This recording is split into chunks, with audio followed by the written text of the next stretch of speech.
파나마 운하 한가운데 자리한 인공섬 바로 콜로라도. 이곳엔 지상에서 가장 큰 목소리를 가진 하울러 원숭이가 있다.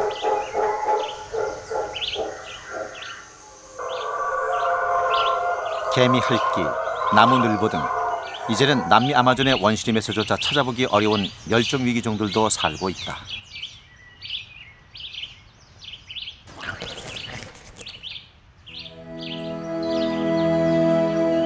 이들을 품어주는 곳은 열대의 숲이다.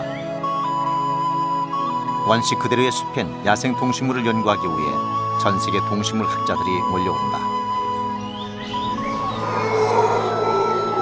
파나마 운하가 만들어지면서 생겨난 독특한 구조의 인공섬. 바로 콜로라도는 야생동물 천국이다.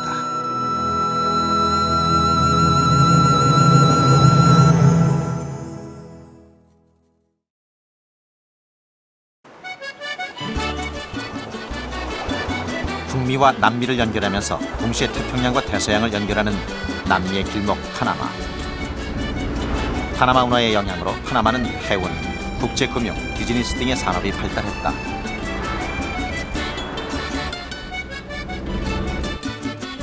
스페인의 오랜 지배 탓에 스페인풍의 건물이 도시 곳곳에 많이 남아있다.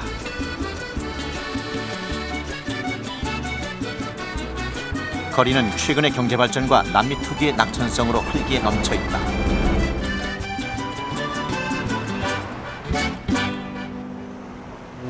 파나마를 대표하는 곳은 바로 운하다. 파나마 운하의 관문폭은 33.5m. 따라서 전 세계 해운 회사들이 이 운하를 통과하기 위해서는 선박폭을 33.5m 이내로 건조해야 한다.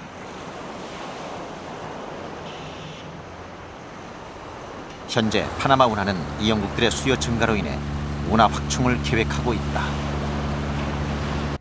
El canal en los últimos años, precisamente debido al crecimiento del comercio, pues se está quedando corto. Tiene 93 años de edad y ahora mismo lo que necesitamos ya es ampliar su capacidad para permitir que pueda seguir creciendo de acuerdo con cómo está creciendo el comercio.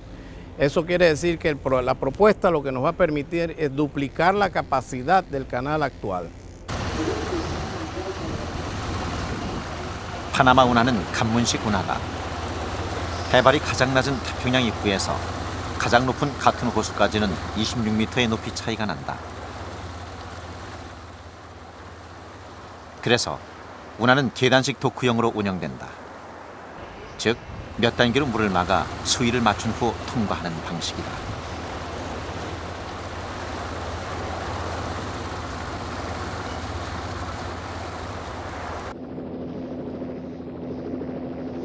운하는 남북 아메리카를 가른다.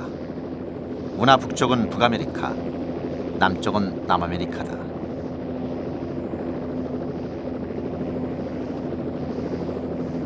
운하를 따라 대서양 쪽으로 가다 보면 나오는 거대한 호수가 바로 가툰 호수.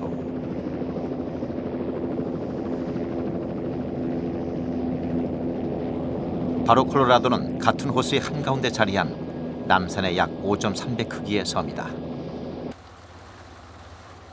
환경 스페셜 제작진은 어려운 과정을 거쳐 세계 동식물 연구의 메카인 바로 콜로라도 섬의 촬영 허가를 받았다.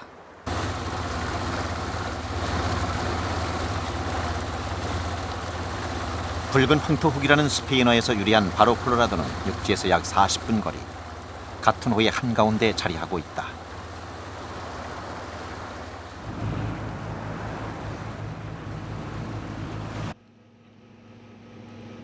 바로 콜로라도에서 12개월째 동물 연구를 하고 있는 머라이어. 그녀는 세계에서 가장 큰 목소리를 가진 하울러 원숭이 연구를 위해 미국 버클리 대학에서 이곳까지 왔다.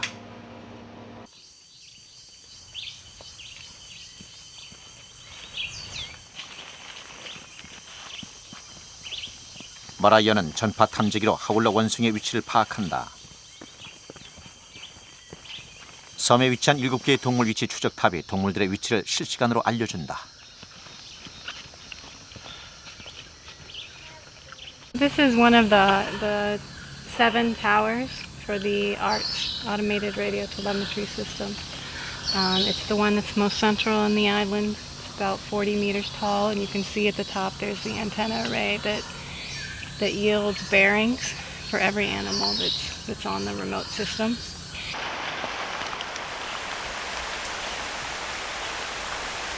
섬은 5월부터 우기에 접어든다. 숲에서 원숭이를 추적하려면 하루 한두 차례 이상 급작스럽게 내리는 비는 각오해야 한다.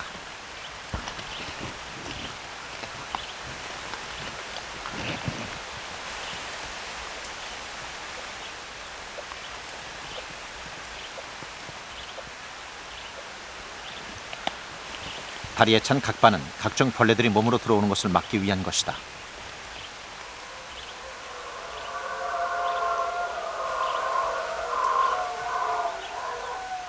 소리가 들린다. 하울러 원숭이의 소리는 5, 6km 밖에서도 들릴 정도로 우렁차다.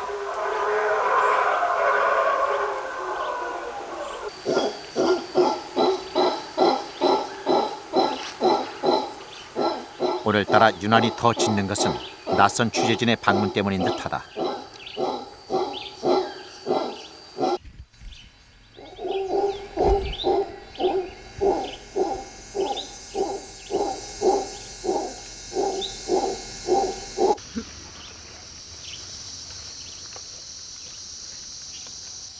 원숭이들의 짖는 소리가 줄어들기를 기다린 후 머라이어의 안내를 받고 촬영에 들어갔다. 하울러 원숭이는 보통 30m 이상의 높은 곳에 있다. 새끼를 기르고 있는 어미들이 황급히 장소를 이동한다. 어미는 이동 시에는 새끼를 반드시 업고 움직인다.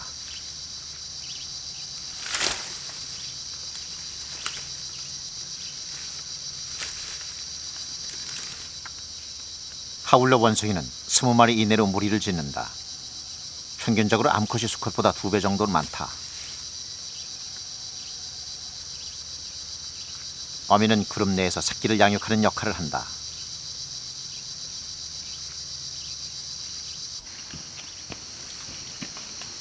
새끼는 어미와 1년 가까이 함께 지낸다. 처음에는 어미의 젖을 먹다가 생후 한두 달 후부터는 나뭇잎을 함께 먹기 시작한다.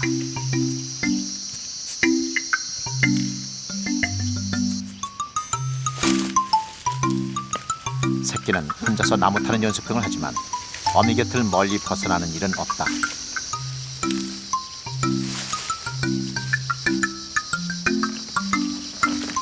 나무에서 떨어져 다치는 경우가 생기는 것도 바로 이 시기다. 머라이어는 이곳에서 하울러 원숭이 가족 관계를 연구한다. Well, the island has one of the highest densities of howler monkeys in the world. There are 1,100 to 1,200 here, we think, about 60 troops. But what I would guess as to why there's so many is that there are very few predators here. 파나마 운하 위에 떠있는 가장 큰 섬 바로 콜로라도는 원래는 하나의 산이었다. 운하를 만들기 위해 물이 채워지면서 바로 콜로라도 산은 고립된 섬이 된 것이다. 태평양과 대서양을 잇는 파나마 운하는 바닷물을 사용치 않는다. 두 대양의 물이 합쳐질 경우 양쪽에서 격리된 채 살았던 해양 생물이 자유로이 이동을 해 엄청난 생태계 교란이 일어나기 때문이다. 물이 채워지면서 산 아래 있던 동물들은 한둘씩 산 위로 올라갔고 그 결과 지금은 세계에서 야생동물의 밀도가 가장 높은 것 중에 하나가 된 것이다.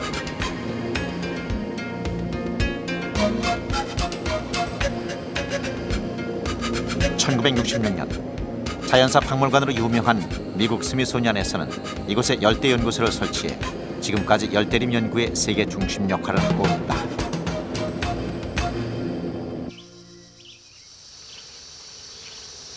하울러 원숭이는 머라이어를 중심으로 몇몇의 연구자들이 팀을 이루어 연구하고 있다. 한정된 공간이어서 동물들의 행동 양태를 살피기에는 이보다 좋은 조건이 없기 때문이다. Oh, it's a lot of fun. I hadn't seen any monkeys until I got this 6-month job. So I just graduated last May from a university in the States. So every day is a new adventure. Never know what you're going to see. Other animals, plants. I think trying to unravel the brain is of these monkeys and figure out what they're thinking is one of the hardest things to do, but it's also one of the most engaging things to think about. 하울러 원숭이는 원숭이 중에서도 지능이 발달한 종이어서 연구자들과 신경전을 벌이기도 한다.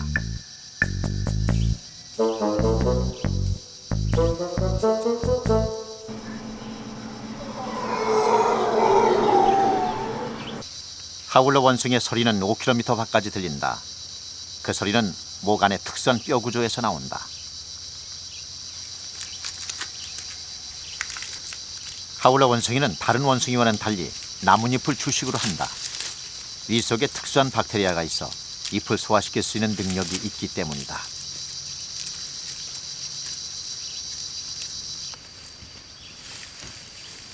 생식기가 보인다고 모두 수컷은 아니다. 일부 종에서는 수컷으로부터 강제 짝짓기를 모면하기 위해 암컷이 가짜 수컷 생식기를 달고 있는 경우도 있다.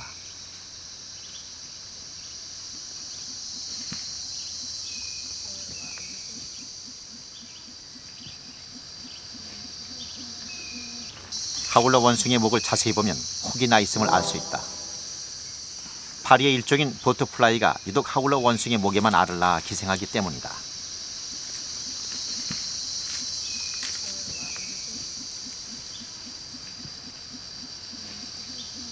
특히 어린 개체들에게는 보트플라이의 기생이 치명적일 수 있는데 왜 보트플라이가 유독 하울러 원숭이에만 기생하며 알을 낳는지는 밝혀져 있지 않다. 등을 나뭇가지에 비벼 가려움을 달래보지만 임시 방편일 뿐이다. But unfortunately, I think it exacts a toll on most howler monkeys. One of the things we're trying to do with this study is to figure out how much these parasite infestations affect survivorship with these monkeys. So are the ones with more parasites dying? Are the infants with the most parasites dying? But as of yet, we don't really know what the effect on mortality is.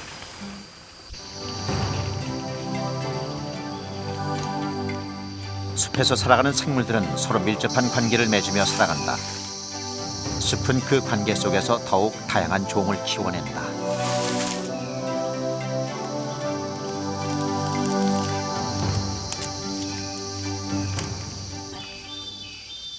아즈텍 개미는 나무에서 단백질을 섭취하며 살아가지만 자신이 집을 짓고 사는 나무를 외적의 침입으로부터 보호한다.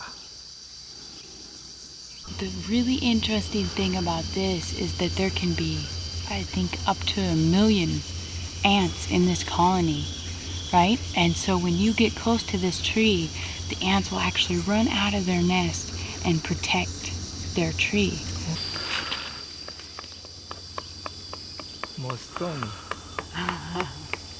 누군가의 침입 흔적만 있어도 개미들은 자신들을 공격하는 줄 알고 모두 나와 대응한다. 개미의 이러한 방어 본능 때문에 결국 개미집이 있는 나무가 함께 보호되는 것이다.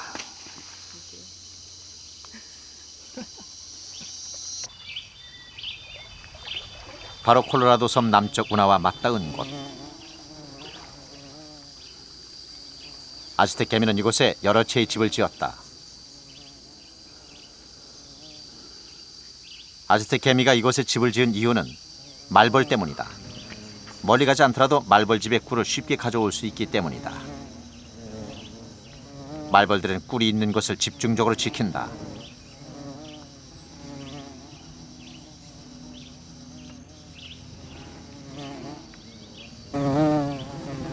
싸움은 말벌집 위에서 일어난다.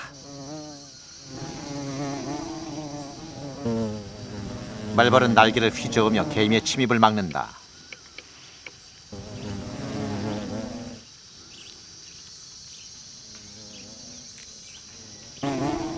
개미는 빠른 움직임으로 집요하게 말벌을 공격한다.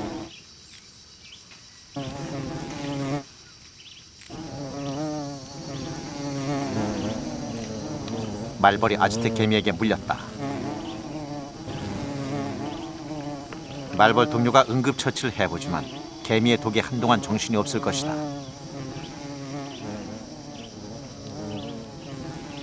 개미의 집요한 공격에 말벌은 교대로 보초를 서며 대항한다.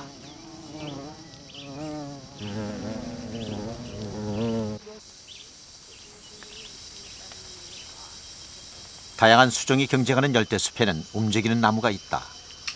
워킹팜, 즉 걸어다니는 야자수란 이름의 이 나무는 1년에 4cm씩 이동을 한다. So in this way, it can move ever so slowly. It's very slow. It's not like it gets up and it walks away, but it can put out different roots to move itself over just a little bit. So for this, we call it the walking palm. 햇빛이 있어야 성장하는 워킹팜은 양지를 향해 끊임없이 뿌리를 만들어 움직인다. 햇빛을 못 받은 기존의 뿌리는 죽어서 땅에 뜨게 돼 결국 나무는 이동을 하게 되는 것이다. Very unique one. 워킹팜은 뿌리가 여러 개 나 있다. 자세히 보면 햇빛을 보지 못한 죽은 뿌리가 여러 개 나 있음을 알 수 있다. 워킹팜의 뿌리는 땅에 얕게 박혀있기 때문에 쉽게 움직일 수 있는 것이다.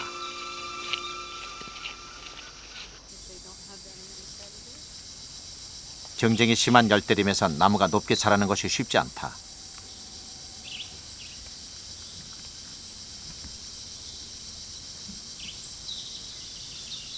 그러나 바로 콜로라도엔 80m 높이까지 자란 거대 나무도 있다.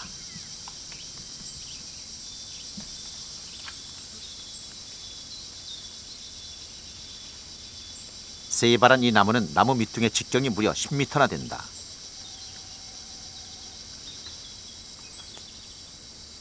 (400년) 동안 열대림의 수많은 나무 사이에서 경쟁을 이겨낸 결과다. This very large root is called a buttress root, and buttress roots are typical of tropical trees, and it's particularly enormous on this very great tree. Tropical trees have these buttress roots in part because they are very shallowly rooted, because most of the nutrients of tropical soils are near the surface, and so tropical trees don't send their roots down very deeply into the soil. 열대나무들의 뿌리가 거대하게 드러나는 현상은 열대 지역 토양의 특성을 잘 반영하는 것이다.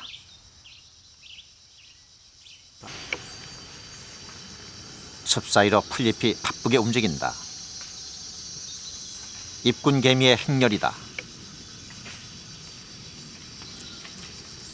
입군개미는 인류보다 훨씬 이전인 5천만 년 전부터 버섯 농사를 지어온 농사꾼이다.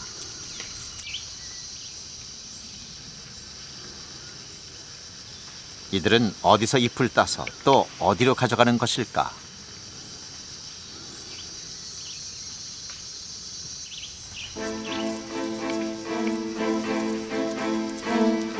입군개미는 버섯재배에 적당한 잎들만 골라서 가져온다.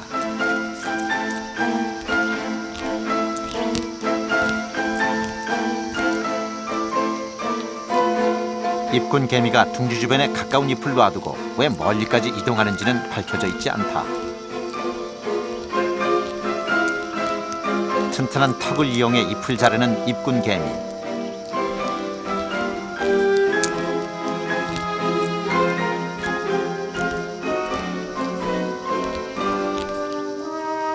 이들 개미꾼집이 하루에 자르는 잎의 양은 소 한 마리가 하루에 먹는 양과 비슷할 정도다.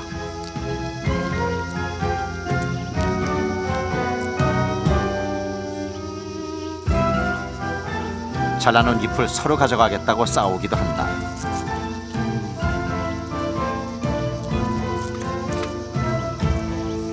적당한 크기의 잎을 자르면 개미는 바로 이를 운반한다.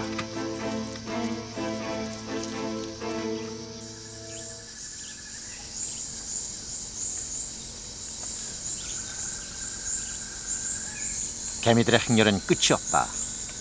짧은 행렬이라도 수백 미터가 넘는다.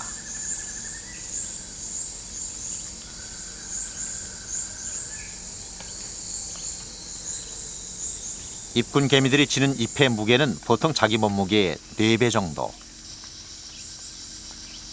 사람으로 치면 300kg의 짐을 입에 문 채 시속 24km의 속도로 매일 수차례 왕복하는 것과 같다. 집 안으로 들어가 보자.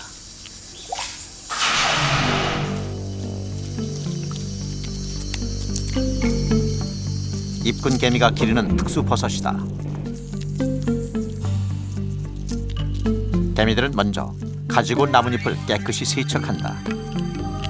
오염된 물질을 버섯에게 먹였다간 자칫 버섯 농사를 망치기 때문이다. 가지고 온 잎을 더 잘게 자른 후 개미는 다시 손발을 깨끗이 씻는다. 그리고는 잘게 자른 잎을 버섯에게 준다. 지구상에는 약 200여 종의 개미가 버섯 농장을 경영하는 것으로 알려져 있다. 그러나 규모나 기술 면에서 가장 발달한 종이 바로 이 입군 개미다.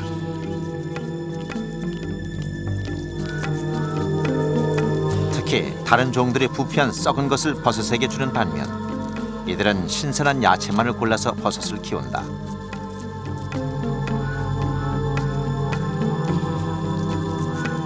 최근 이 버섯과 개미 사이에는 서로 의사소통이 오가고 있음이 밝혀졌다. But the fungus also can somehow communicate with the ants. It's like this when ants are collecting substrate that is not suitable for culturing the fungus. This fungus somehow reacts or gives off a signal, or the ants can detect some cue that tells the ant that this substrate wasn't useful for growing of the fungus. And the ants learn that, and they learn to avoid this in the next foraging trip or the next days to collect this materials over there. 개미가 정성스레 키운 버섯은 여왕 개미와 그가 낳은 애벌레들의 먹이가 된다.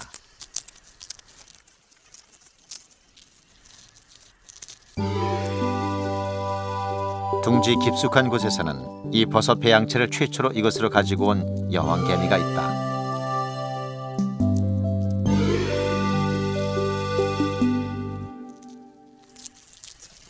둥지 맨 아래쪽으로는 애벌레들이 소화하고 남은 부산물이 있다. 청결한 둥지 유지를 위해 일개미들은 이들을 모두 밖으로 내다 버린다.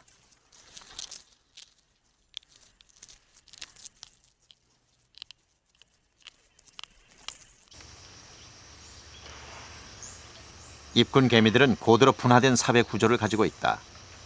잎을 자르는 개미가 있는 한편 버섯에게 잎을 주는 개미, 또 부산물을 나르는 개미가 따로 있다. 개미들의 쓰레기사는 그들의 버섯 농장을 얼마나 청결하게 관리하느냐를 말해주는 중요한 지표가 된다.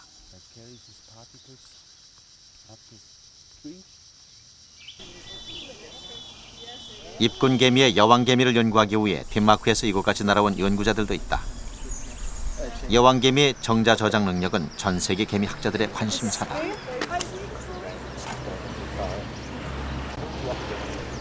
The queens mate only once during the year, and they store the sperm in a special organ in their belly, and they use this during the whole life to fertilize eggs with.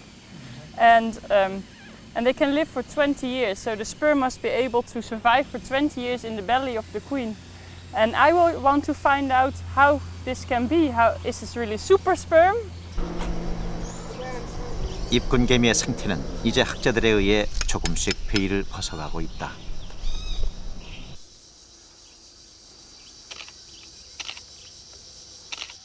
크리스찬 지글러는 바로 콜로라도에서 연구활동을 하다 사진작가로 직업을 바꾼 독일 출신의 생물학자다. 내셔널 지오그래픽에 정기적으로 사진을 기고하는 그는 바로 콜로라도를 중심으로 활동을 한다.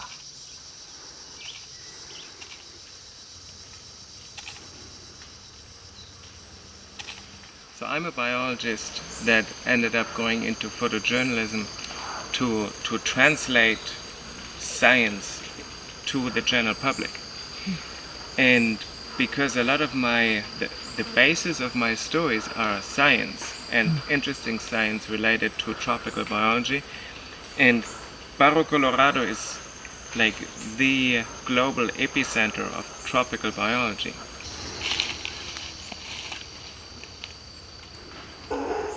그가 요즘 관심을 갖고 촬영에 주력하는 것은 군대개미다. 남미에 사는 수많은 개미종 중에서도 가장 사납다는 종이다. 군대 개미는 지 앞에 보이는 것은 모두 파괴하면서 전진해가는 무시무시한 개미다. 군대 개미떼가 벌집을 공격한다.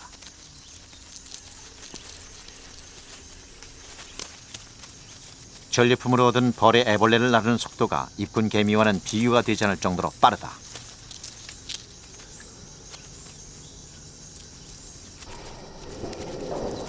제덩치보다 수십 배 다른 바퀴벌레도 군대 개미 앞에서는 속수무책이다.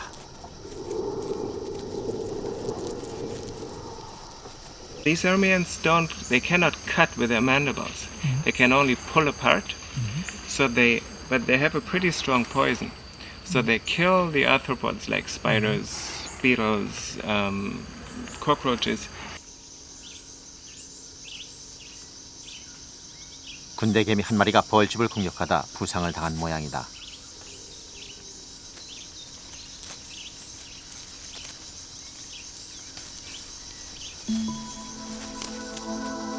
동료 하나가 어쩔 줄 몰라 한다.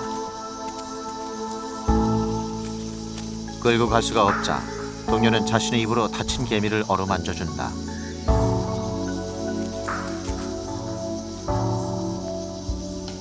군대 개미의 용맹성도 집단의 강한 사회성에서 출발하는 것이다.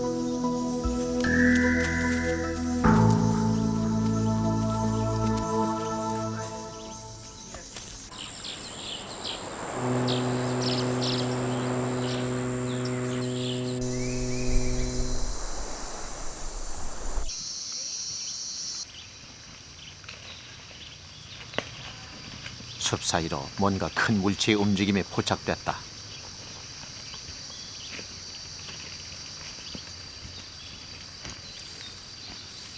개미를 하루에 3만 마리나 잡아먹는다는 개미핥기다.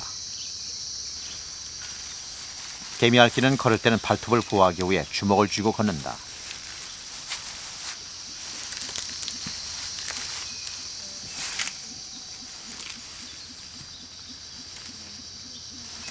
상대적으로 나무에 오를 때는 동작이 훨씬 민첩하다.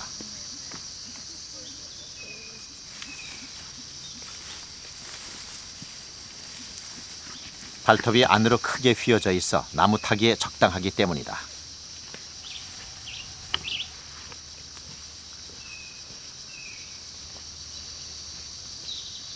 개미핥기는 쉴 때 주로 나무 위를 이용한다. 밀렵꾼이 많은 지상보다 훨씬 덜 위험하기 때문이다.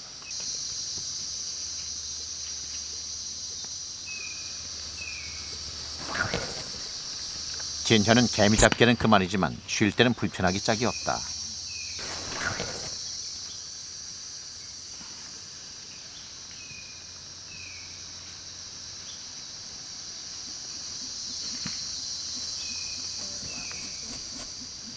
주변에 가득한 개미 때문에 연신 몸을 극적인다.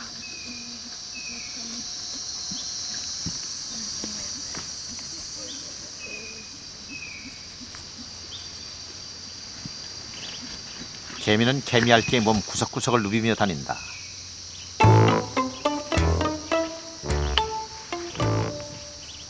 쉴 곳을 찾아 나무 위로 올라왔지만 여기서도 휴식은 어려운가 보다.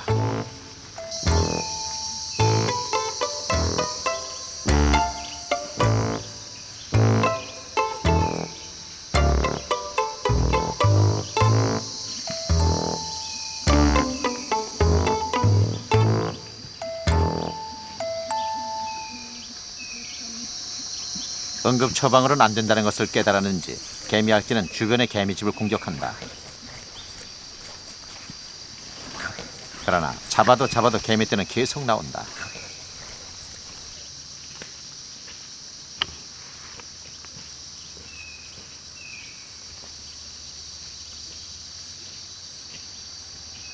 결국 장소를 옮기고야 마는 개미핥기.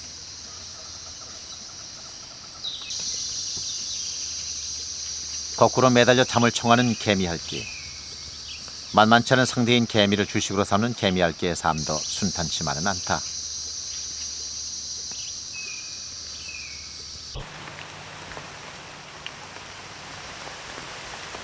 (5월부터) 시작되는 우기는 바로 콜로라도의 풍경을 완전히 바꿔놓는다.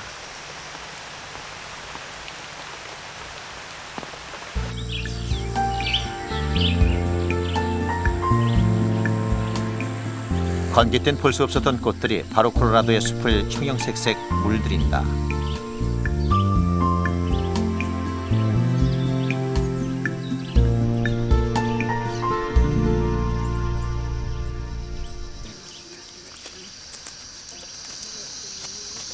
꽃의 행렬이다.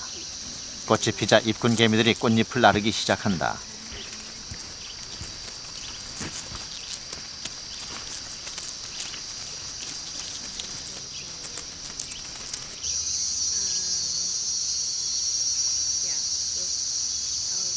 입군 개미의 길은 어디서도 쉽게 알아볼 수 있다. 항상 길이 깨끗이 나 있기 때문이다.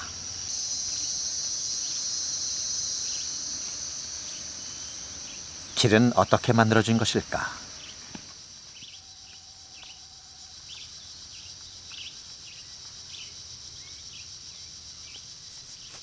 길을 자세히 들여다보자 중간에 놓인 쓰레기를 치우는 개미의 모습이 보였다.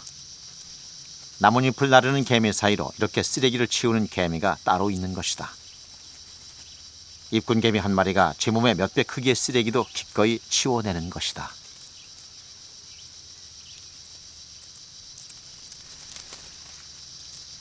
애벌레도 치워내고 있다. 상대가 누구든 도로 통행에 지장을 준다면 개미에겐 장애물일 뿐이다. 입군 개미는 애벌레를 먹진 않는다. 다만 애벌레가 그들의 통행에 방해되므로 도로 밖으로 내보내는 것이다.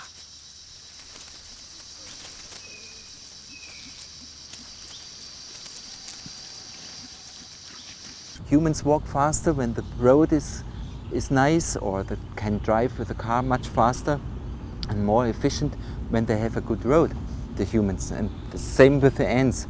So they can walk about 10 times as fast. Then compared with if they would have to walk over the grass here. 개미들의 도로는 바로 화물 수송을 원활하게 하기 위한 그들만의 고속도로인 셈이다.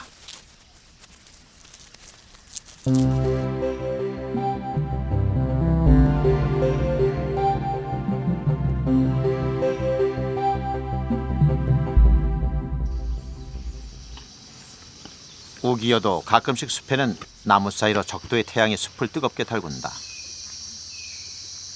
개미들의 행렬이 예사롭지 않다. 나뭇잎을 집까지 물고 가야 할 개미들이 도중에 잎을 내려놓는 것이 아닌가.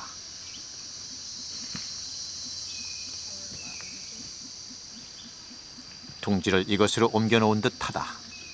And they don't like to walk in the hot sun. Right now it's noontime, so they drop the leaves and avoid the heat. So they drop the leaves and just walk back, and in the shade they feel more comfortable, and they go back up to the tree and cut more leaves and bring them. But when the sun is gone, they will come and take the fragments and bring them back to the nest. So it's not a waste. They don't waste it.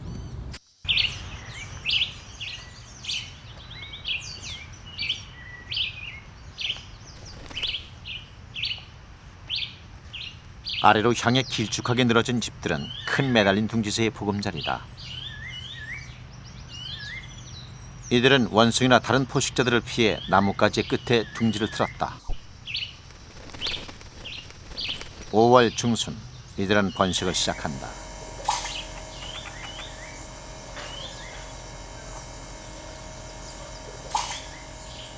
수컷이 목청을 더두어 힘껏 우는 이유는 암컷을 지키기 위해 다른 수컷들에게 보내는 일종의 경고다.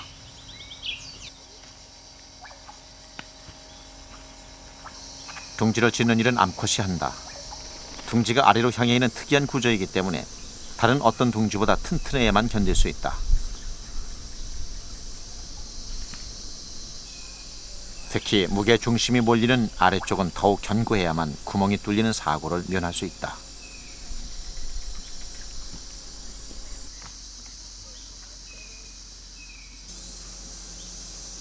수컷이 잠시만 한눈을 팔아도 침입자가 나타난다. 침입자들은 오래된 마른 잎보단 신선한 잎을 더 노린다. 둥지 재료로서 더 오래 견디기 때문이다.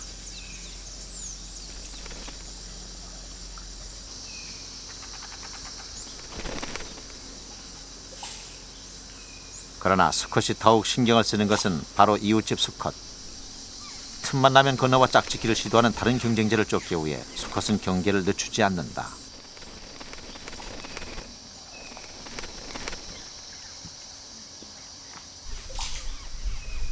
암컷을 지키기 위해 수컷은 암컷이 둥지 출입을 할 때 아예 함께 따라다닌다.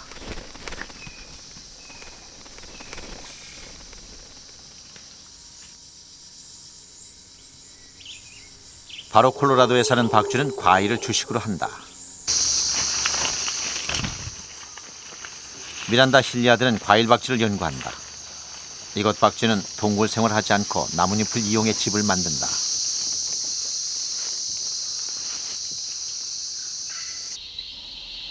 박쥐의 보금자리를 들여다봤다.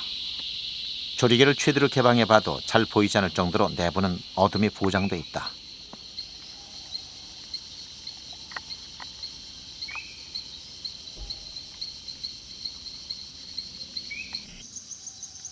특수렌즈를 사용하자 비로소 모습이 보인다. 나뭇잎만으로도 동굴처럼 어두운 효과를 내는 것이다. 이들은 칼라티아 루트라는 식물잎을 말아서 낮 동안에 쉴 곳을 만든다. So these tent-making bats make this roost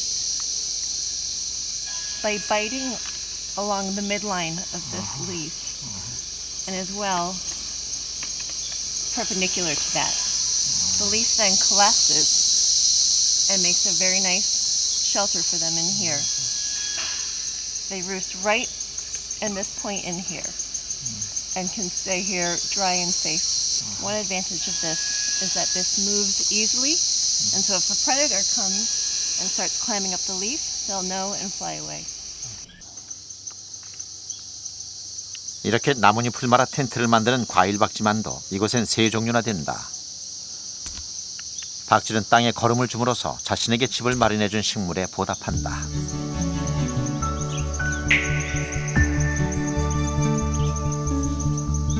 열대숲은 풍부한 일조량과 강수량, 온갖 해충들에 대항하기 위한 진화의 전략으로 셀 수 없이 다양한 식물들이 자란다. 가히 생물종의 백화점이라 할 정도로 숲은 매일매일 새롭게 변화한다.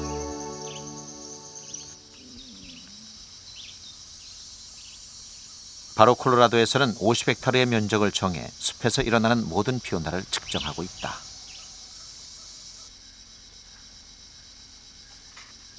They count all the trees down to 1 centimeter that are 1 centimeter diameter at breast height or greater every 5 years. 직경이 1cm 이상의 모든 식물은 다 매일매일 그 변화를 측정한다. Cada año para ver los cambios en los crecimientos de la plántula, en la mortalidad, e incluyendo los datos de las plántulas nuevas, si la planta ha muerto, si la planta cuánto ha crecido, si la planta es rota o si está inclinada, o se incluye todas las condiciones de la planta en la computadora, toda la condición que la planta ha sufrido a través del año. 잎이나 씨앗이 얼마나 멀리 퍼져나가는지 알기 위해 섬 곳곳엔 바구리가 설치돼 있다.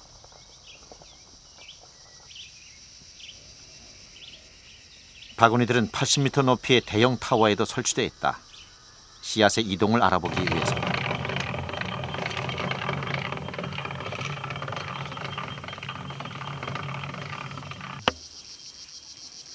Porque no hay mucho viento. No hay mucho viento. Yeah, there isn't very much wind now because it's wet season. Tenemos cordia. 어떤 씨앗들은 열대림의 높이를 훌쩍 넘어 높이 날아가기도 한다. And so apparently some of the plants are actually triggered by updrafts to release their seeds. That is, they're the most fragile when they're pulled upwards. because that's going to send the seeds the furthest.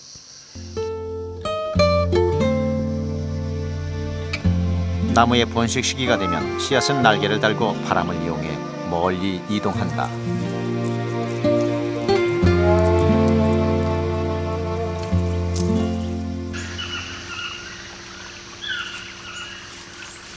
바람만이 씨앗을 멀리 보내는 건 아니다. 아구티는 씨앗의 전령사란 별명이 붙어있듯 씨앗을 멀리 퍼지게 하는 동물이다.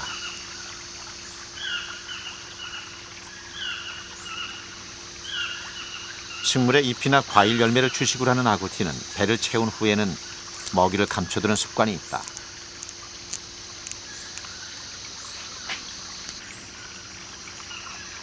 태어난 지 일주일 안 된 새끼 아구티.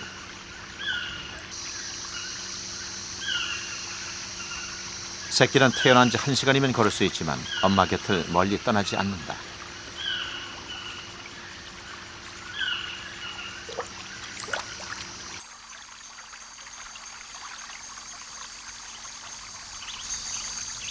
바로 콜로라도에서 파충류 중 가장 빈번하게 관찰되는 도마뱀. 새끼에게는 태어나고 처음 보는 동물이다.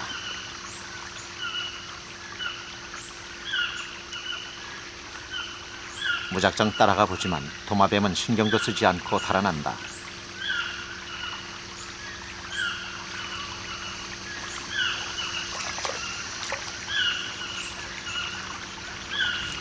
아구티는 새끼를 기를 때 씨앗의 전령사 역할을 더 톡톡히 한다. 새끼를 위해 열매를 충분히 저장해 놔야 하기 때문이다.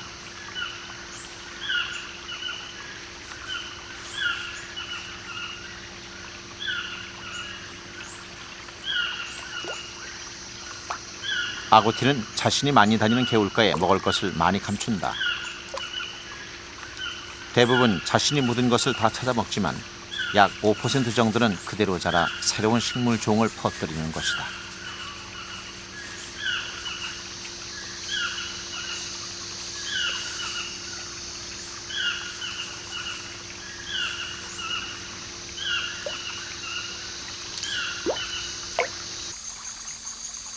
아구티는 금실이 좋기로 유명하다.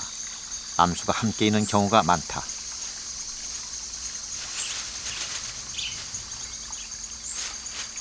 그런데 새로운 침입자가 나타났다.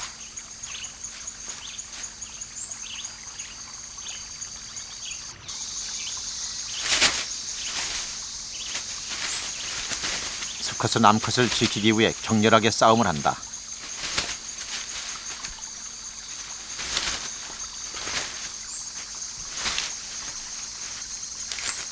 결국 침입자는 도망을 가고 만다.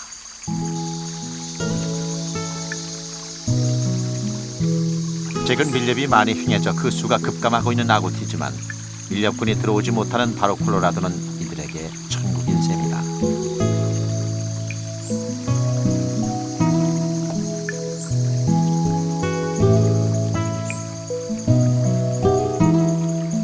아구티 커플은 서로의 몸에 붙어있는 벌레를 잡아주며 사랑을 나눈다.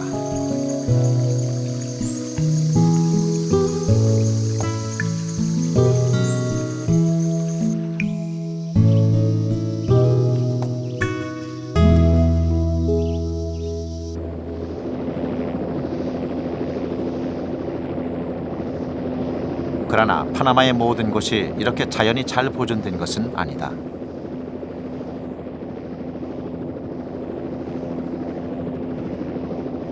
경제의 급격한 팽창에 따른 도시화는 그중 자연을 위협하는 가장 큰 적이다. 도시 곳곳 아파트나 사무용 빌딩 건설이 한창이다. 특히 도시 주변 주택 수요의 증가는 폭발적이다. 해안이 매립되고 아파트나 새로운 건물이 속속 들어서고 있다. 그러나 파나마 운하 주변은 사정이 다르다.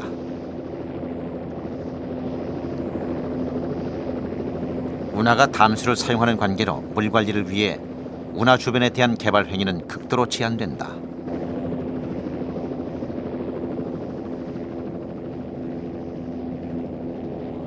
소보레니아 국립공원과 감부아 자연보호구 등 원시의 숲을 그대로 간직한 곳들이 다 파나마 운하 주변에 자리하고 있는 것도 그런 이유다.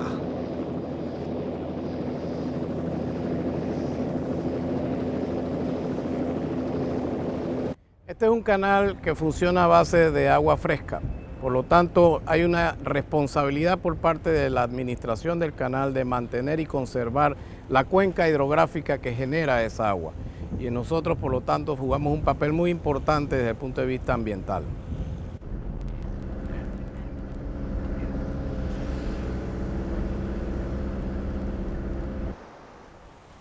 파나마 운하의 태평양 쪽 입구에 자리한 로드만 해변은 수도 파나마시티 근처에 있긴 하지만 운하 덕에 자연을 잘 보존하고 있는 곳이다.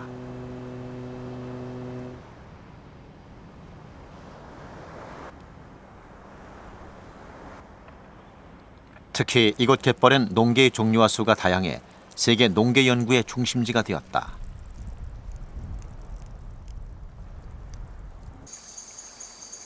농개 연구를 위해 멀리 한국에서 날아온 학자도 있다. 김태원 박사는 강화 갯벌과 이곳을 오가면서 농개 연구를 하고 있다.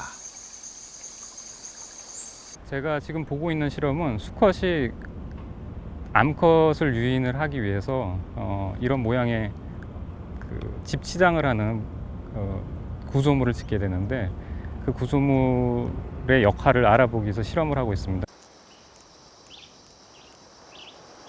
농개의 개체수가 풍부한 이곳은 그에겐 천혜의 연구 장소다. 수컷 농개는 갯벌 위에 이런 구조물을 짓는다.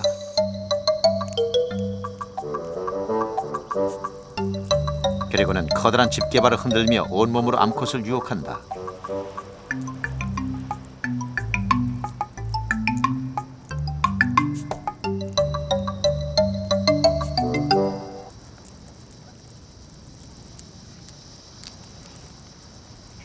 큰 집게발은 암컷을 유혹하는 데 사용하고 작은 집게발은 모래밭에 있는 유기물을 걸러내 먹는 데 이용한다.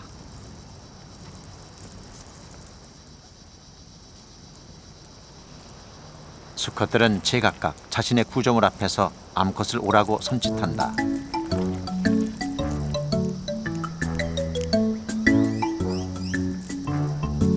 수컷과는 달리 보호색을 띤 암컷은 큰 집게발을 가지고 있지 않다.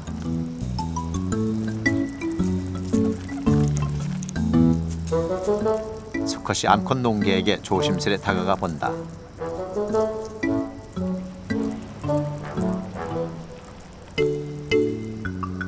암컷의 반응이 없자 도골적으로 다가가는 수컷도 있다.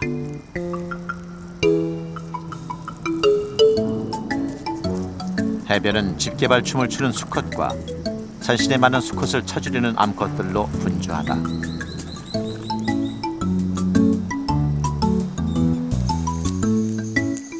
댄스 춤의 도구로 사용되는 집게발이 때론 수컷끼리의 싸움의 도구가 된다.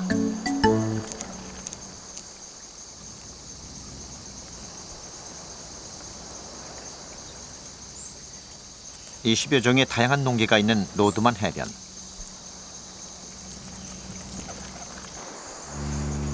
갯벌이 이토록 잘 보존된 것도 파나마 운하가 준 선물인 셈이다.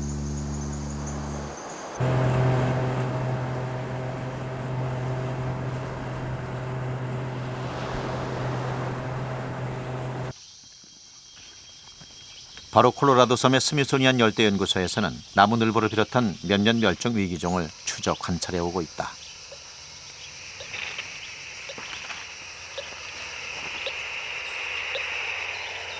그러나 나무늘보는 관찰하기가 여간 어려운 게 아니다. 나무 꼭대기에서 하루 20시간 이상 잠자기 때문이다.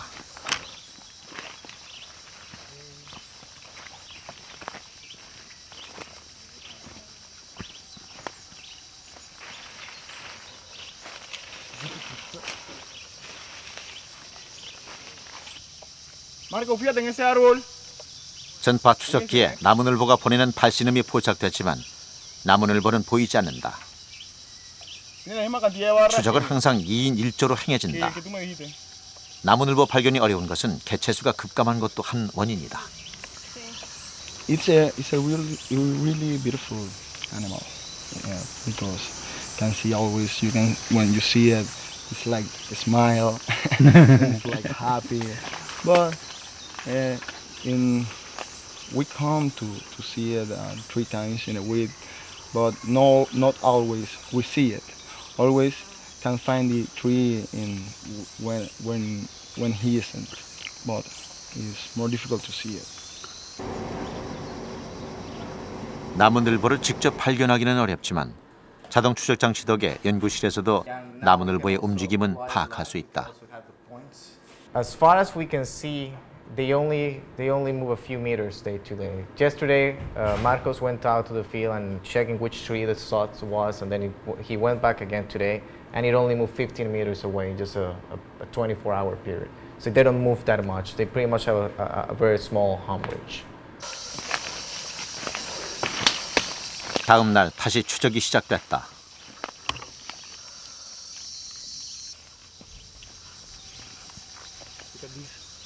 드디어 나무늘보가 발견됐다.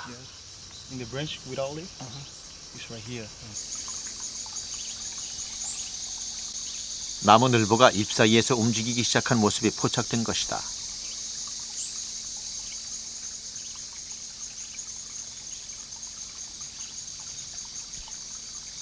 동작이 느리고 자기 방어 능력이 거의 없어 숲이 훼손되면서 가장 먼저 사라지기 시작한 동물이 바로 나무늘보다.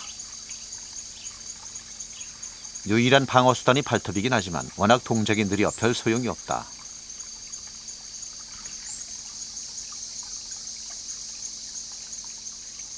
나무늘보는 지금은 남미의 깊은 숲에서만 극소수가 서식하고 있다.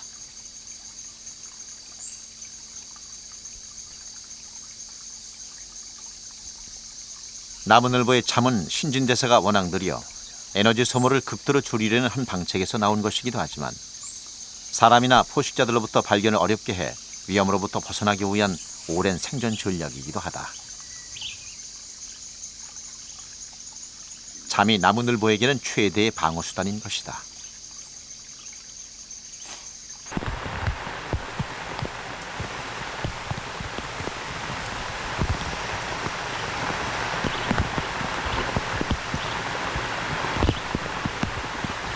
비가 오자 이쁜 개미들이 부지런히 걸음을 재촉해 풀잎 사이에서 비를 피한다.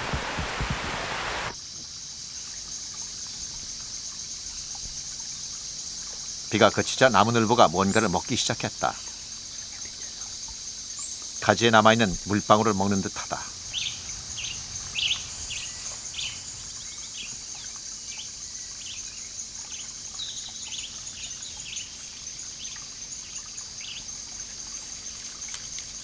나무늘보는 먹는 것도 느리다. 흔히 게으름의 상징으로 나무늘보를 들지만 그건 잘못된 예다. 채식을 하는 나무늘보는 소화 능력이 떨어져 완전히 소화시키기 위해선 한 달 이상 걸린다. 이렇듯 신진대사 활동이 느려지기 때문에 느린 행동은 에너지 소모를 줄이기 위한 나름대로의 방편인 것이다.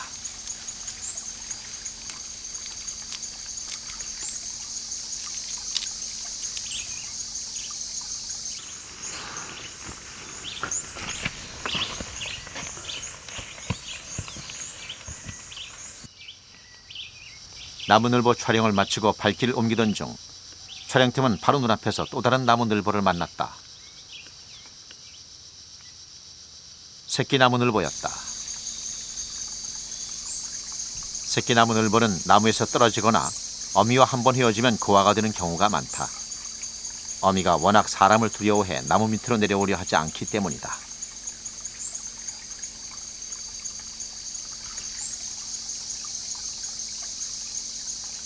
사람이 다가가도 새끼 나무늘보는 놀라거나 도망치지 않는다.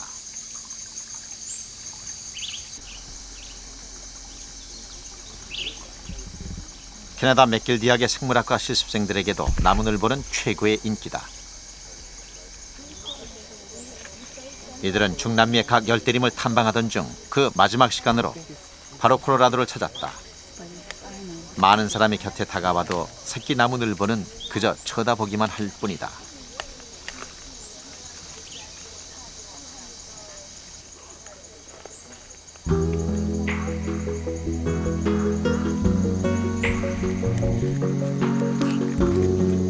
새끼 나무늘보가 몸을 움직이고 있다. 그렇다면 스스로 먹이를 찾아 이동할 정도는 된다는 얘기다.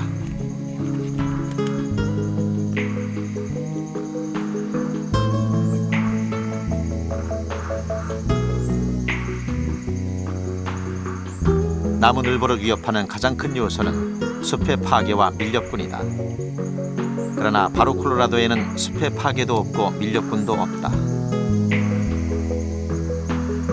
극소수의 포식자에만 발견되지 않는다면 이 새끼 늘보는 바로 콜로라도에서 언제까지나 안전하게 살아갈 수 있을 것이다.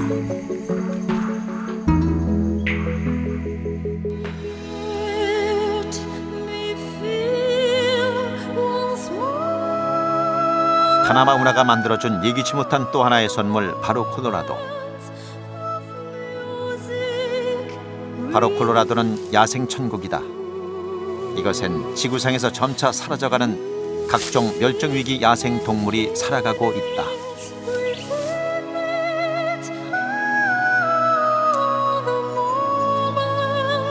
그러나 이 섬이 진정으로 야생 천국인 이유는 그곳에 바로 살아있는 숲이 있기 때문이다.